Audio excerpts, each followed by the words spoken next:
Hi Kimberly, I'm here to show you a pinwheel quilt with a twist today. This is my shuffle pattern.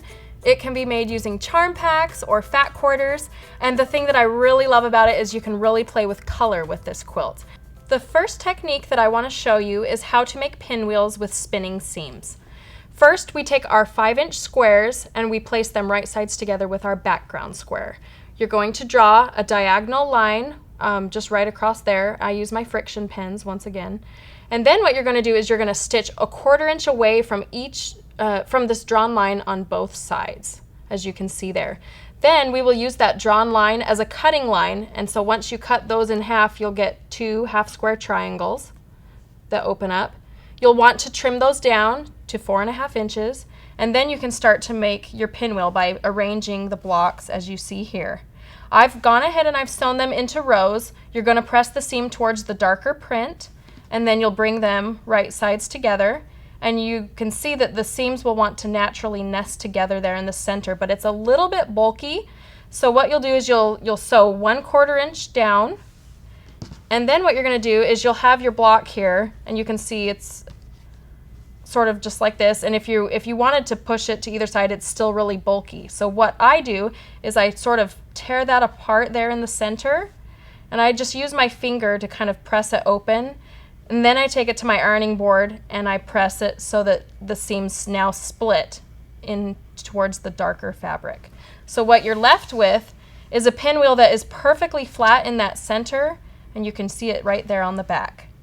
And I love using this technique for all pinwheels because your long arm quilter is going to love you. If you're quilting it yourself, you'll notice a difference when you get to that center part of the block. What makes each shuffle block unique is its wonky kind of off-kilter motion. And so what we do next to our pinwheel is we're going to make triangles. So you'll cut some rectangles first, and then you'll just cut them at the diagonal to form these triangles.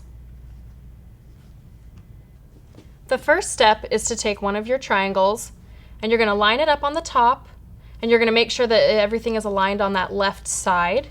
You'll bring it right sides together, and you're going to just stitch a partial seam. You're going to start on the left side and you're going to go all the way and stop 1 inch or 2 before the end.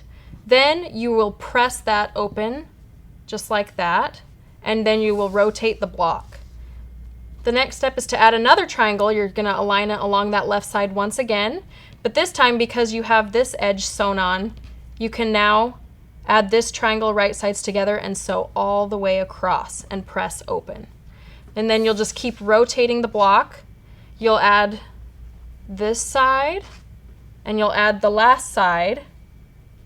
And once this side is sewn in place, you can take that original side that was partially sewn, you can flip it back over, and you can continue stitching all the way across and press open. Then you notice there are these little overhangs here. You're going to square up your block using your Creative Grids ruler. And as you can see, we have a finished version here in the other color option. Vanessa, the spinning seams and the wonky borders were both new techniques to me, and so I was super happy to learn them. And of course, the shuffle pattern is available in PDF and paper at the Fat Quarter Shop.